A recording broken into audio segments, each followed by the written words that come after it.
Hey everybody, it's been a very, very long time, but welcome back to another recap of Love During Lockup here on Jade and XD.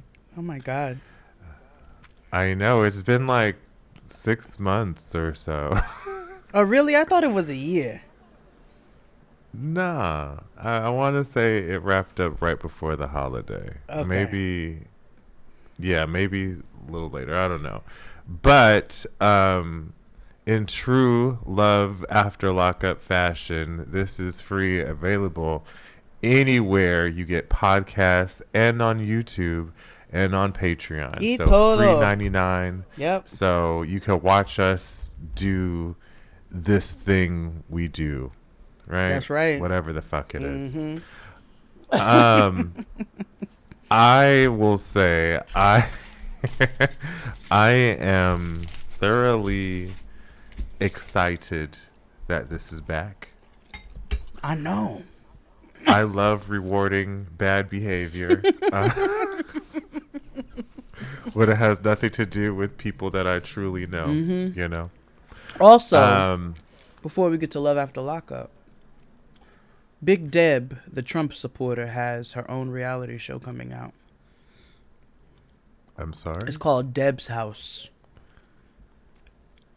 Is this like a baddies, like South situation? Okay. Or Think Making the Band meets... I don't really know what the premise of Baddies was, so I can't honestly answer that. But think Yeah. Making the Band mixed with... remember that Missy Elliott show where she was like... Fucking thumbs up. Missy Elliott show where she was trying to find the best singers. Is that where we got Oh So Crispy? No, that's when TLC That was was trying to TLC. replace. But you remember Missy Elliott's one? It was on UPN. Yes, it was on UPN. They both were, actually. Yeah. But yes. Because remember when I told you my sister got bit in the head by that houseless man? Yes. So who helped to, like, I don't want to say save her, but like help her in that situation? It was a big boy on the Missy Elliott show who was on the Missy Elliott. He was sang really well. He was like a Ruben Studdard, and he was on the Missy Elliott show, and that nigga was one of the niggas to help my sister when she got attacked and bit in the head by that man. They chased him several blocks, wrapped him up with a belt, and drug him back to the Popeyes. And then we had to rush her to the emergency room, get her shots in her head, because when I tell you that nigga bit into her head with like the fervor of like how you would bite into an Italian hero. Like, no, I'm so serious. We can laugh now because she's 35 and but that was a very eventful night. It was the night my sister got attacked by this crackhead and he bit her in the head at Popeyes. I'm so serious. I know you are. And that's what makes it funny. Dead ass. So Love After Lockup. Yes.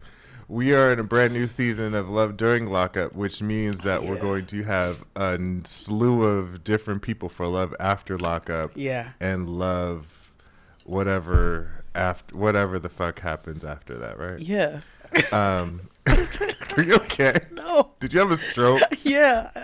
And then my Pellegrino came down both sides of my mouth. I was like, oh no, I'm gosh. freezing.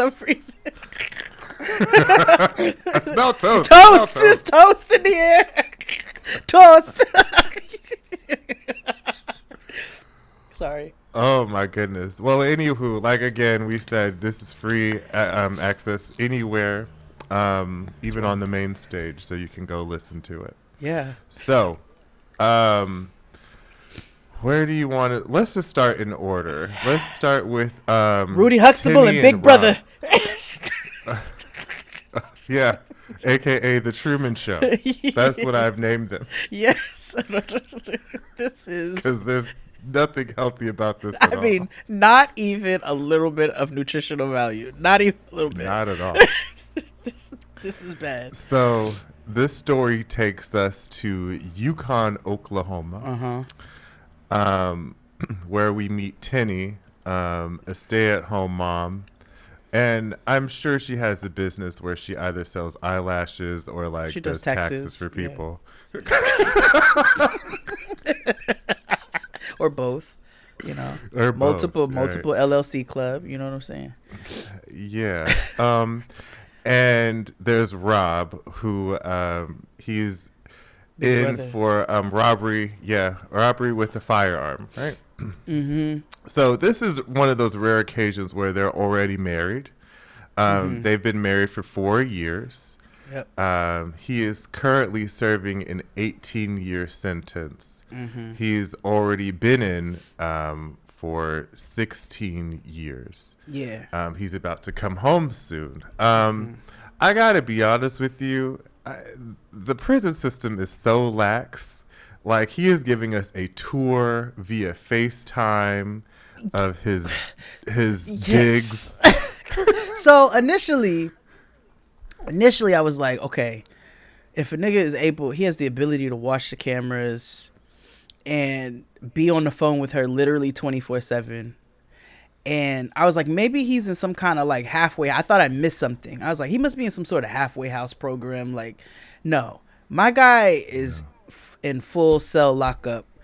But according to With him, a Bluetooth. you know, with a Bluetooth on his head. But he's like, you know, I'm a big boss. So, you know, Yeah. the COs respect me. And if something pops off in here, they need someone with a cell phone to access the outside world for help. I didn't. Yeah, I was trying to understand. No. Either you a big time snitch, or Yeah. you Niggas be so fucking one of the niggas be so COs. self-important though that I just be, you know, that kind of stuff I take with a grain of salt. But he tours us his I did laugh when he was like, "Excuse the mess. It's early in the morning." Yes, he shows off his, jail art, as they all have, that he is drawn in his pastime. Yeah.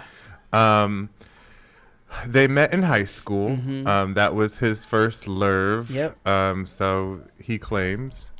And because he has all this technology at his fingertips, he has access to all of the Ring cameras in Rudy Huxtable's house. And they got cameras in every room except her bathroom and the kids' rooms.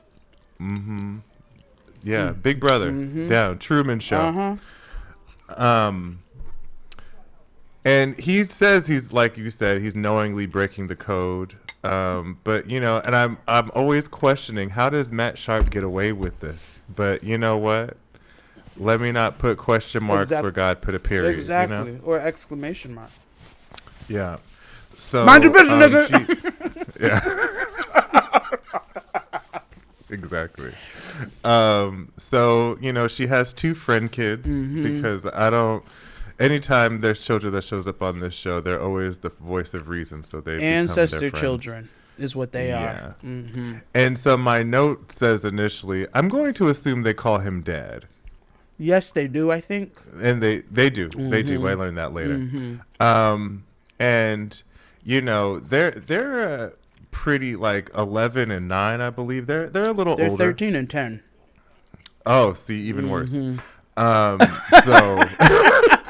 and that's what it was. So- Like, this nigga essentially said he got seniority in prison. That's what it was. Yeah.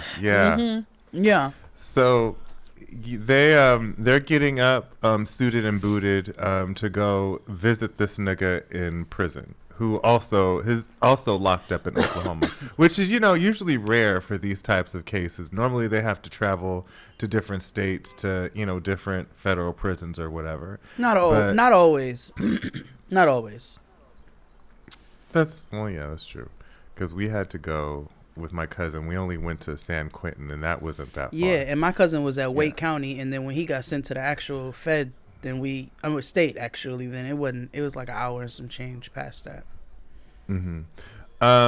So of course, in true Matt Sharp entertainment fashion, he's like, I have something to tell her, but I don't know. I've been holding on to this secret for a very long time. And on the way, he calls her. He's like, I have something to tell you. Let me tell you something. We've been covering this show for 7 years, I believe. 6, 7 years. Something stupid on our behalf, on our part. Yeah. Yeah.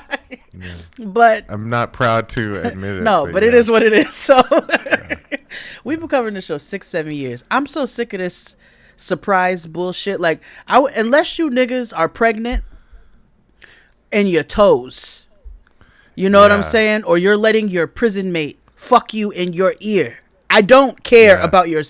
I don't care if you got a secret kid. I don't care if you're married to 7 bitches at one time. Like, I don't care. Yeah, I don't care anymore. light work. Unless it's like, nigga, tell me that you got a growth in your belly button. So I can be like, yo, what kind? Like, shock me for once.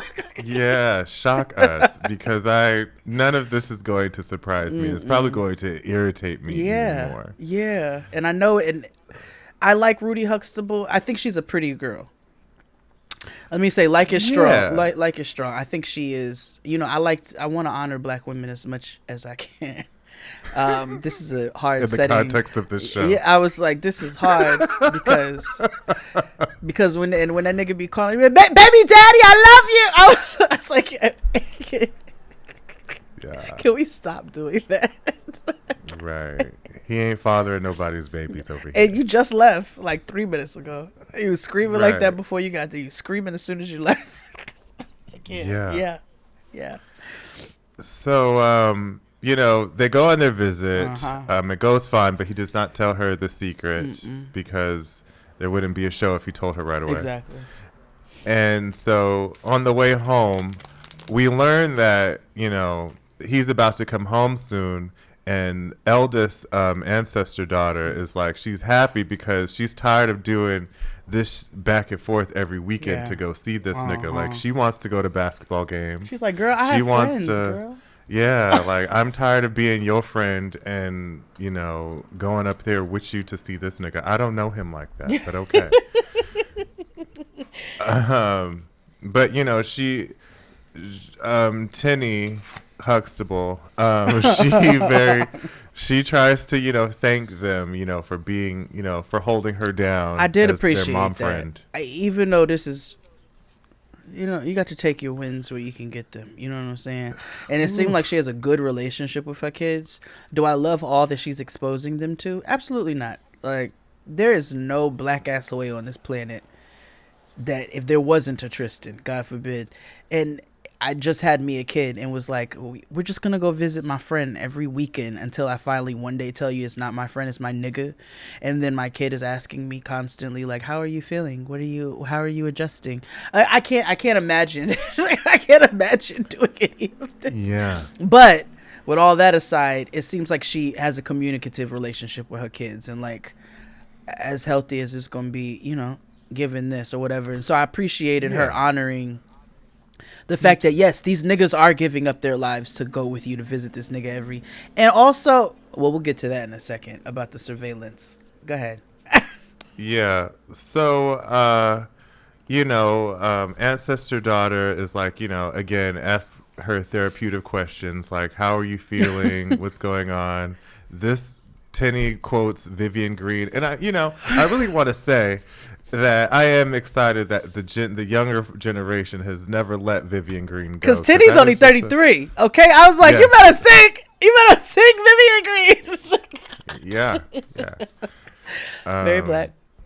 Yeah, yeah. And so she's like, I'm on an emotional roller coaster. I'm going through it. I don't know what to feel, and I have all these emotions coming up. And I'm worried that, things might not work out or what will happen. And, of course, we get to the of course, they stop to get something to eat at a brewery because they're all old enough to be there. Absolutely. They're 10 and 13. Noah's been in breweries since she was 2. Yeah. And so they all order chicken fingers and French fries because they're all old enough to do that. Yep.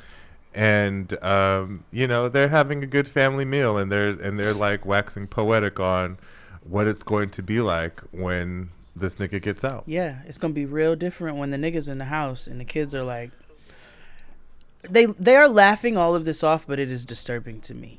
They're like, it's gonna be so different with the Yes. cameras, like, because we stay in trouble because that nigga's always watching the cameras, which is also like, that doesn't make me feel comfortable with my children. I have a 10-year-old son and a 13-year-old daughter, and they go to sit down on the couch to watch TV, and you watching them, like, that don't sit right in my spirit. Yeah, I don't like that. Uh-uh. Like, they'll go out and make a sandwich and eat it on the couch, and then all of a sudden it's like, doo doo doo. Yeah. Hey, get off the couch. Like, that's weird. No, we eat on the couch That's now. super- I'm like, no, get the fuck off of the computer. Like, don't you have some noodles to make or something, nigga? Like, why are you? Right. Don't you have some whippets to whip? You know? That may not be his thing, Like, friend. he might do it for other people. Maybe. Like, fuck out of here. I will unplug this AT&T internet. And now we all. Right? Like, what you gonna do when I put paper towels over these fucking cameras? If I was them Exactly. kids are way better than me, because I would have been. I remember when Poured water on the router. I remember Like, when me and my sister were younger, and this is like, internet was new. You know what I'm saying? It didn't. This doesn't even have anything to do with internet, but this is just to show you. So my mom was, she did that manipulative black mother shit. What happens if I die? What you and your dad gets another wife. How y'all gonna act? Me and my sister. We are gonna make her life miserable. Like, without question. What do you mean? Yeah. So, and this She's is for like, our "I own reached out well-being, right." girl. This is not about you. We are going to make her life miserable, though. And so, why these kids have not put stickers over these fucking cameras, or like, what's he gonna do? Oh, yeah. What's he gonna do? Listen, I'd be like Mary from 90 Day Fiance, just unplug the internet. I would just Like, ooh, we had an outage. first I would start running. I would run in the camera and be like, "You gonna come catch me?" And then I would start unplugging the shit and full out lying, like Mary. Or just watch everything on my iPad from the bathroom. Can't catch me, nigga. I'm shit. You can't.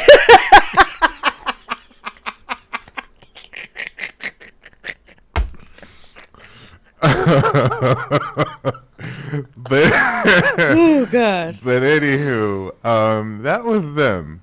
Yeah. I am interested to see where this goes. Same. I'm going to assume that he makes it out and they're on the next season of Love After Lockup. You keep watching these fucking cameras. You're not making it out. Do you hear me? If I was them kids, Yeah. I'd be plotting and planning. Oh yeah.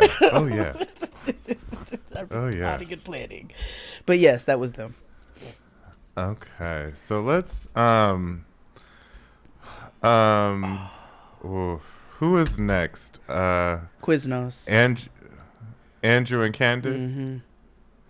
I don't have a name for them yet. Sad Andrew. Oh, I only have a name for him. I don't have one for her yet, and I don't have one for everybody. Like, they come organically. Like when the last two came up on the screen, when I tell you within 12 seconds, I was like, oh, that's Andrew. I just call him Quiznos, and I'll let you figure out.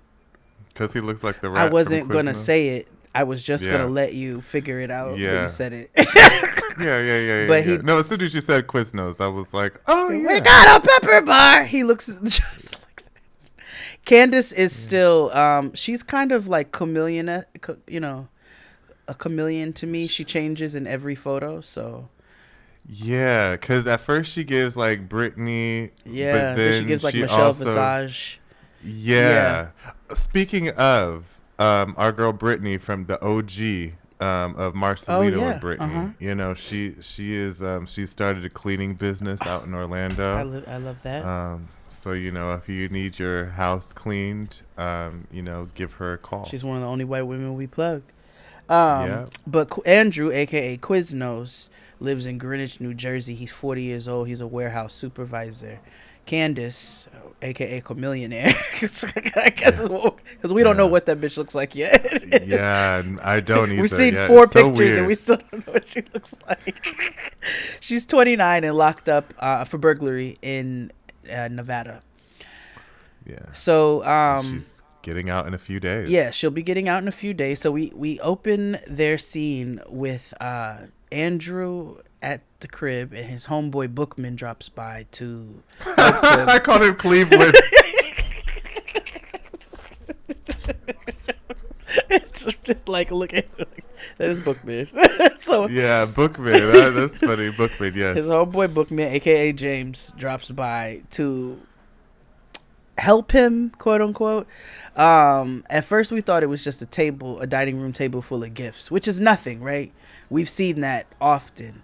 But what we find out is that Quiznos is getting ready to drive a whole bunch of shit out to Nevada because Candace is getting out, and he is now going to be financially responsible for her for the next several months. Now, when you think financially responsible, you're like, oh, so he's going to move there like every other dumb nigga does on this show? No. Yeah. Oh, well, is he No. He has rented her an apartment. He has bought her a truck that he's making payments on. He basically has a monthly salary that he is responsible for her livelihood until she can get clearance to move to New Jersey. Yeah. Mm-hmm. They've been dating almost a year. Mm-hmm. Mm-hmm. And he says to Bookman that he has spent currently about $15,000 on her. Now, I want to say he was like, "Oh, I got her a truck," and that car note is $2,700. No. No. Oh, that he just spent $2,700 on the truck. It's like, wait. The truck is it's a high note. Let's be very clear here. It's like a $750 car note a month. Oh, okay. Then I misheard that because I was like, wait a minute, because it's a newer truck. So what I heard was, okay, listen. I mean, they talk about how much he makes, what all the financials later on. Exactly. But yeah, so he's been married twice, unsurprisingly, and they both ended in divorce. Obviously, one of them, he said, was a user and just wanted him for his money. Which, unsurprisingly, I could see that. Yeah. And no one was shocked by that fact.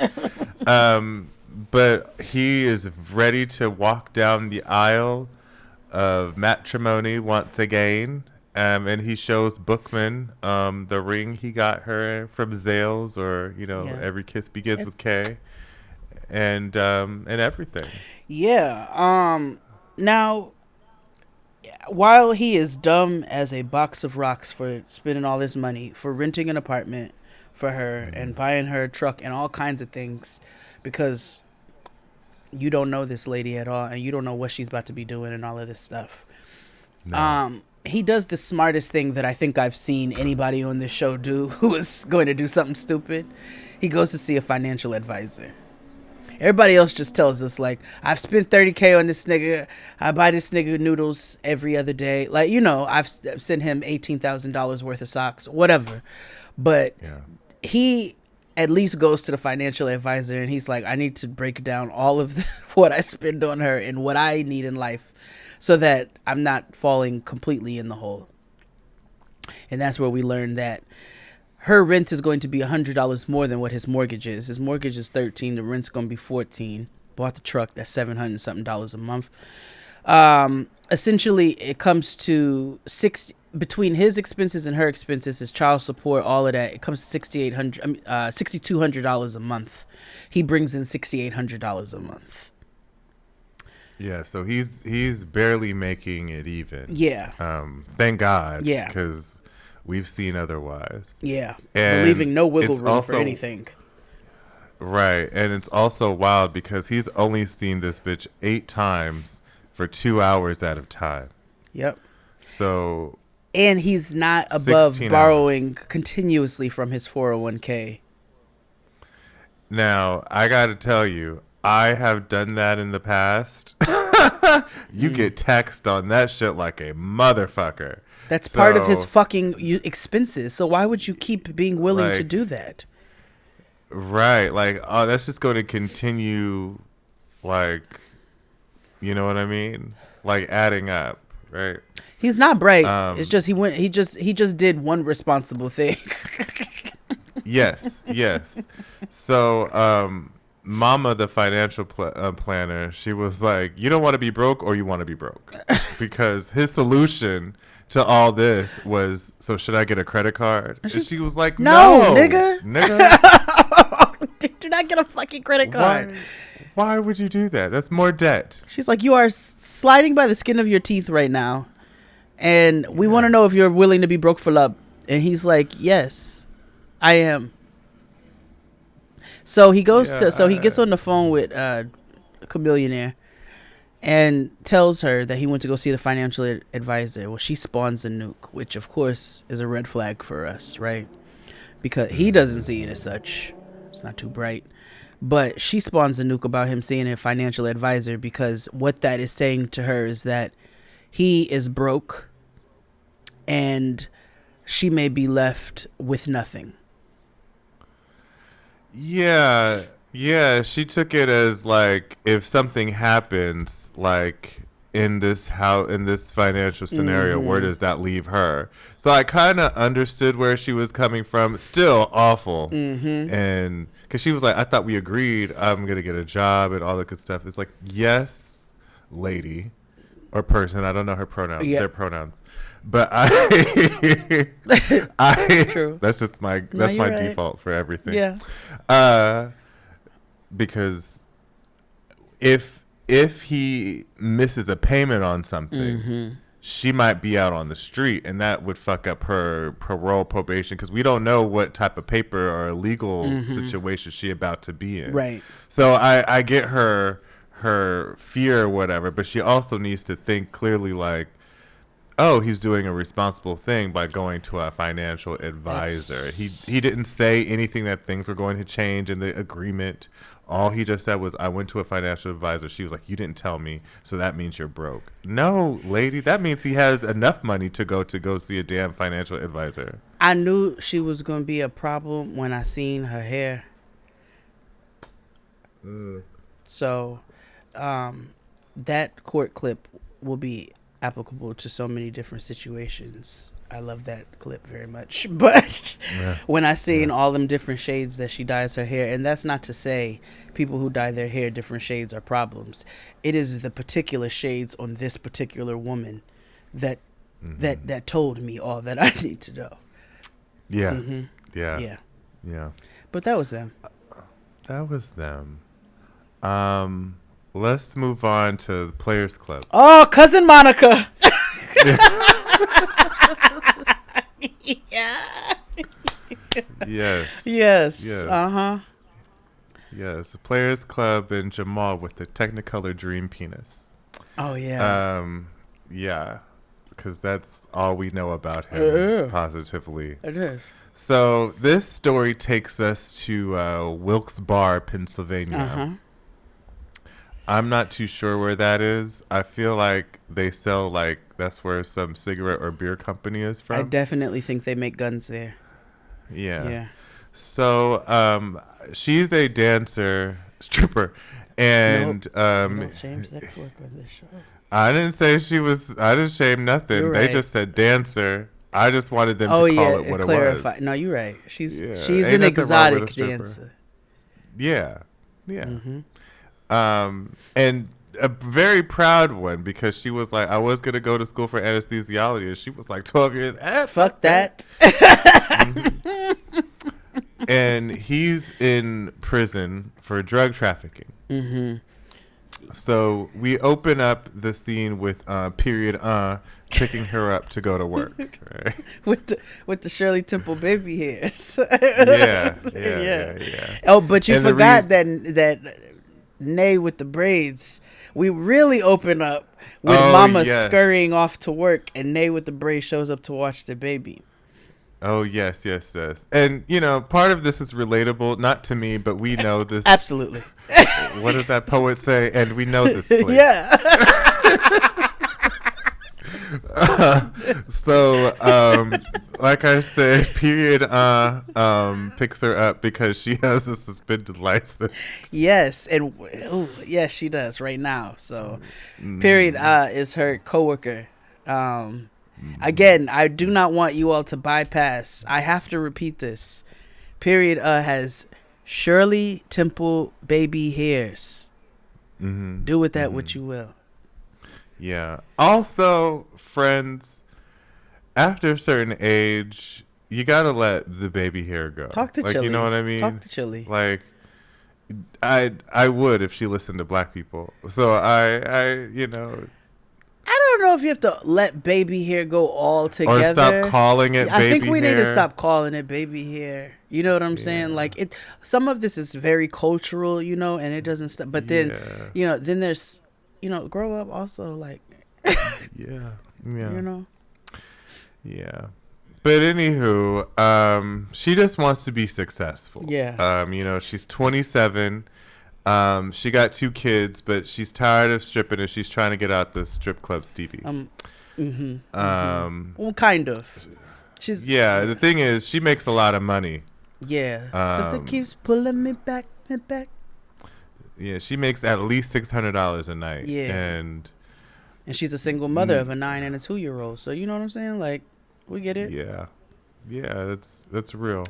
So here's where we have the issue.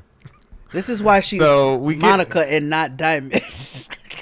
Yeah. So like she her and Jamal Jamal by the way. Yeah. The traditional Indian spelling, if you will. Yeah. Sure. I think so. He was dating her ex-bestie, and there's footage. We'll get to that in a second. And that's how they met. They all lived together in the same house. In the same house, yes. So after you know the night, and the dolls are, you know, calculating their income and their earnings for the evening. You know, the dolls are just communing about, like, you know, life and what's supposed to happen next. And Absolutely. She's talking about, you know, the love of her life right now. And she's like, and, you know, period is like, hey, sis, are you sure this is going to be an everlasting love this will be situation? and Do you think he promises to love you faithfully? Yeah. And like, and all the girls are trying to be supportive, but they're also trying to be like, girl, you also dating a prison nigga. Like, let us be clear. Yeah.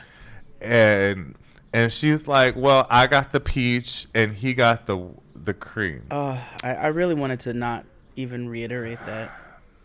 Yeah. Well, and at least she's honest. You know, she goes on for the next 3 minutes of cable television to let us know that he has a third leg. Yeah.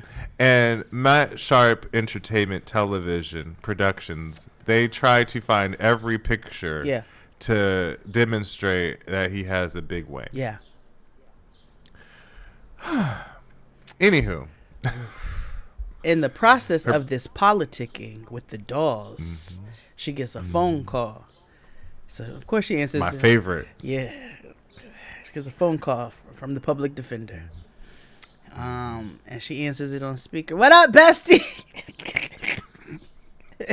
And, you know, they take that shit off they were like, are you by yourself? So we knew at that point that this was a serious conversation. So she was like, oh, okay, let me go on over to the chair. So she goes over to the chair. This is no laughing matter, but, you know. And basically they call her to let her know, you got a second DUI charge. It's been, you know, because it was so close to the first DUI charge, then you're going to have to serve some jail time. Well, her first DUI charge was literally just a couple weeks, I think, before the second one. And the second one, she was speeding.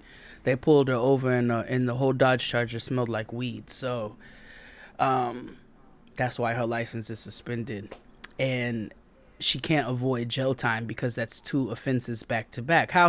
Also, It's not just 2 DUI offenses back to back. No. Because no. Mama has priors. And we got wonderful TikTok B-roll footage of her and the ex-bestie coming to blows outside after ex-bestie popped her tires for fucking with her nigga. But they had a connection that couldn't be avoided. And so now they in love. And, you know, Period is embracing her because she is down and out. She's like, I got 2 kids, which that's a very real fear. But also, Mama, you cannot be sitting up here motherfucking speeding. If you're going to be smoking in the car, maybe you don't speed down the highway. Maybe you keep some Ozium in the vehicle. Maybe you just move a little differently in order to make sure that, like... Or just smoke when you get to the club. That's it. Outside. Before you leave and when you get there. You already did that. You cannot smoke in the car. This is coming from a nigga who smoked, like... I know you smoked before you left, and I know you're going to smoke when you get there. So don't fucking smoke on the commute. Simple. Easy peasy. Especially in Pennsylvania. The fuck? So, yeah, you know, she's now going to be facing some undisclosed amount of jail time. It could be 15 days. It could be 90 days. And somewhere in the midst of this, she is also stressed about not being able to talk to her nigga. Yeah, nothing came up about her being concerned about being away from her children. She did say she couldn't do 90 days because she's a single mother. But then she went into also, but 2 felons can't talk to each other at all. And I was like, that should absolutely not be. That should be the last. That should absolutely not be the forefront of this conversation right now. Yeah. She did complete a drug and alcohol program, so that will help her. But Mama is going to do jail time regardless. And that means them kids are going to have to go somewhere. And I hope it's not in the system. Yeah, I hope not either. Yeah.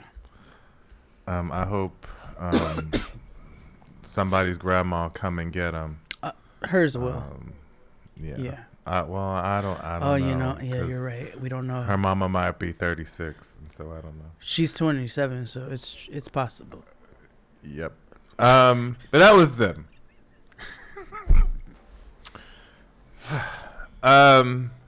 Last but not least, we have Purple Hearts. Yeah. yeah. That's what I'm calling them. Purple Hearts. Yeah, there you go. That's good. Yeah. Because everybody in this motherfucker's in recovery. Let me tell you. I mean, when I tell you everybody. Yeah, everybody. So this is historic. It is. We have a cis homosexual man-to-man relationship. Yes, I think the first ever of Love After Lockup. Yes, yes. And I'm quite surprised this hasn't come up sooner. I just feel like they had to get the right book in. Maybe, perhaps. You know. So this takes us to Boise, Idaho. And this makes all the sense based on the drugs that they was on. Yes. So oh yes. Joey and Michael. So Joey is the real estate brokerage coordinator, and who is 46. Yeah. And Michael, who is 40. He is in prison for intent to deliver and drug trafficking, which I'm assuming he was trying to, move meth to somebody. They set up and a sting. got caught up by undercover. Yeah. So Joey is a little late bloomer. He came out at 30, very Gerard Carmichael T. Please. But he do got 16 years in the game. Yeah. So he's a little bit of a veteran,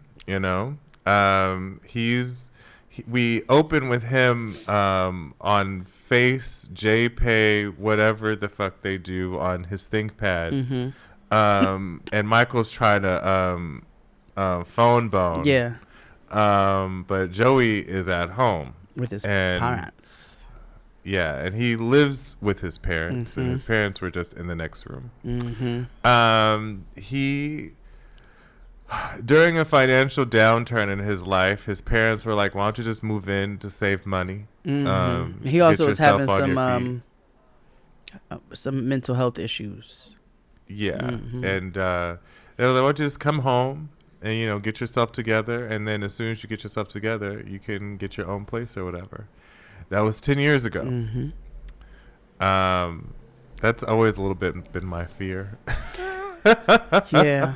Which is why I have not moved home in 20 years. I left 20 years ago and I have not moved back. No. Because I know that at some point, like if I were to move back, I would probably not leave because I would become like, why? Pay rent? What? No, for what? I think I'd. And that's no shade to people who have, I that's just a personal thing. I just know me. I would get complacent because A, I hate moving, and B, my mother makes excellent breakfast. So why would I leave?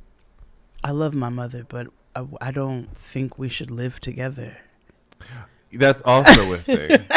At home. like I like weed and gay sex, and that's not something my mother. No, enjoys, she's not into those things. So no. But Joey and Michael are. So Yes. Michael more so. We learned that he has a very high sex drive. And Joey also, is very open with us and lets us know that he is a full 100% bottom.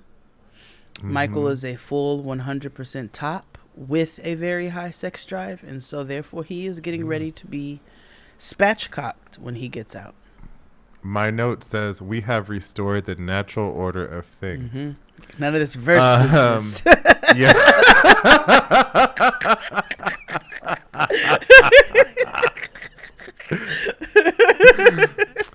So they actually met on an app 6 years ago, and so they've hooked up, and however he disappeared. Michael did, and clearly because he got locked up.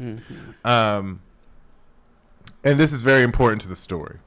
So he gets out in like 6 to 8 months, which is not long, And however, they have not been able to see one another since he's been in prison. And the reason why is because the prison system in Idaho requires them to have proof that they have known each other previous to him being locked up, because to avoid any type of drug trafficking within the prison system, which that makes a lot of sense to me.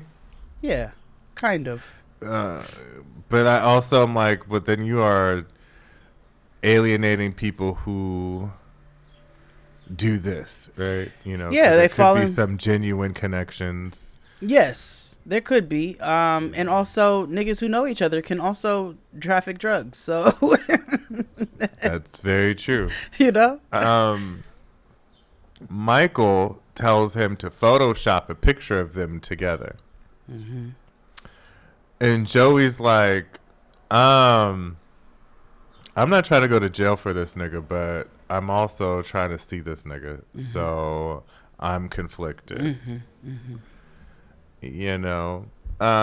So he talks to his Faja, who is a very, very sweet man. Seems to be so. Yeah, very supportive. A little bit more supportive than he should be in this relationship. Ever so slightly. I see. Yeah, I see it. Yeah. Yeah, and so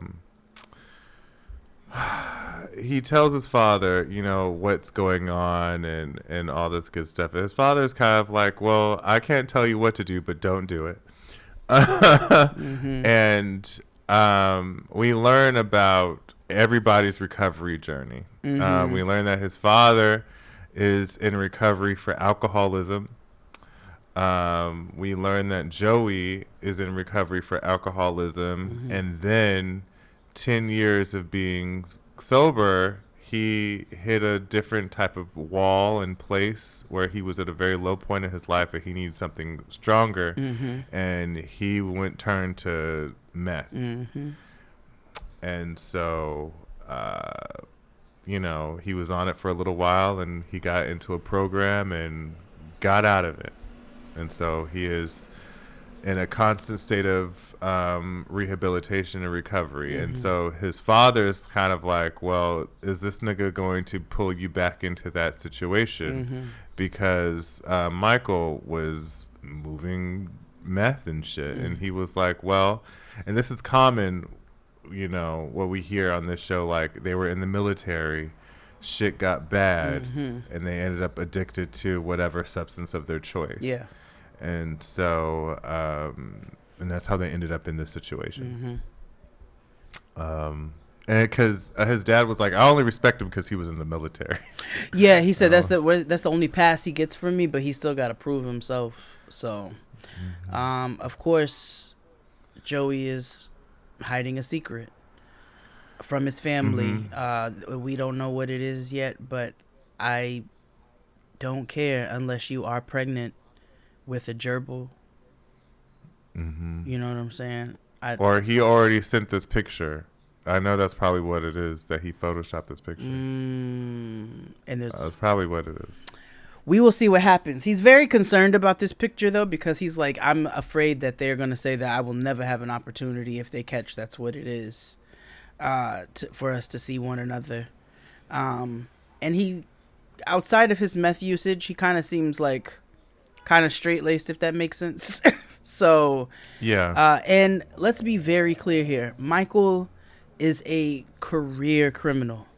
Like, career. Also, we don't know what Michael looks like either, because he was Asian in some of those pictures. He was Latino in some of those pictures.